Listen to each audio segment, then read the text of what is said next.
মাত্র একদিনেই আলু থেকে তৈরি করে খাওয়া যাবে এই মজাদার চিপসটি। আসসালামু আলাইকুম বন্ধুরা, কেমন আছেন? আশা করি সকলেই ভালো আছেন। আপনাদের দোয়ায় আমি অনেক ভালো আছি। যে আমরা বাজার থেকে যে আলু চিপস কিনে খাই বা মামারা যে বিক্রি করে ঝুড়িতে করে, সেখান থেকে আলু চিপস কিনে খাই। তো সেই আলু চিপস কিভাবে বানানো হয় সেটা আজকে আমি আপনাদের দেখাবো। খুবই ইজি। এখানে আমি পাতলা পাতলা করে আলু, প্রথমে আলুর খোসা ছিলে পাতলা পাতলা করে কেটে নিয়েছি। আমি প্রথমেই দেখিয়েছি কেমন পাতলা হবে। তারপর আলুগুলা ভালোভাবে ধুয়ে পানিতে, গরম পানিতে লবণ আর হলুদ দিয়ে হালকা ভাপ দিয়ে নিয়েছি। শুধুমাত্র পানিটা গরম হয়ে উঠবে, এমন ভাপ উঠবে, এই অবস্থাতেই নামিয়ে ফেলতে হবে। বেশি সিদ্ধ করা যাবে না। এক কথায় বলতে আলুর গায়ের রংটা চেঞ্জ হয়ে আসলেই নামিয়ে ফেলতে হবে। আপনারা দেখে বুঝতে পারছেন আমি কি বলতে চাচ্ছি আর এখানে কি দেখাচ্ছি। এই যে ভাপ উঠেছে, শুধুমাত্র পানিটা গরম হবে। 1-2-3 মিনিট মতো গরম করলেই চলবে। এই যে নামিয়ে নিয়েছি, ঝুড়িতে পানি থেকে ছেঁকে নেব। গরম পানি থেকে একবারে ছেঁকে উঠিয়ে নেব। সবগুলো আলু নামিয়ে নিয়েছি এখানে। এই আলু যতটা পাতলা করা হবে ততটা সুন্দর হবে ভাজলে। খুব মসৃণ একটা সুন্দর একটা পাঁপড় হবে। আপনারা দেখতে থাকুন শেষ পর্যন্ত। আমি পাঁপড় ভেজে পাঁপড় খেতে কেমন হয়েছে সেটাও জানাবো। এই যে আমি উঠিয়ে নিলাম সমস্তগুলা। আমি একবারে পানিতেই লবণ হলুদ দিয়ে দিছি, আর নতুন করে দেব না। এবার রোদ্রে দিচ্ছি।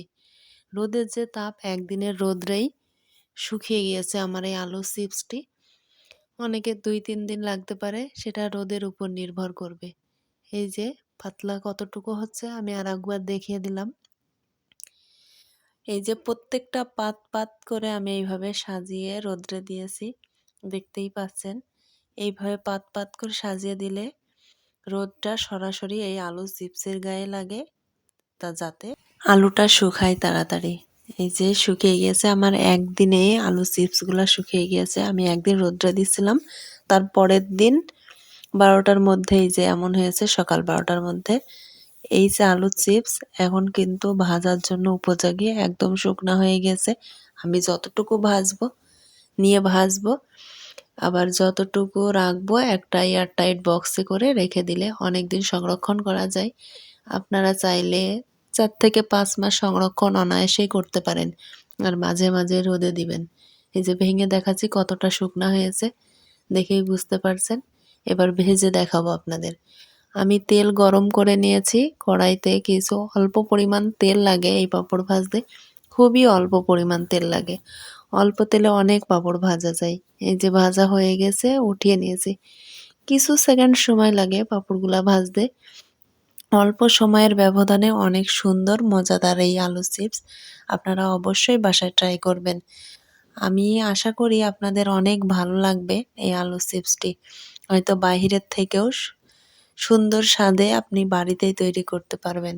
এই যে দেখুন কতটা মসৃণ হয়েছে পাঁপড়গুলা। এই যে পাঁপড়গুলা ভেজে সমস্ত দেখাচ্ছি।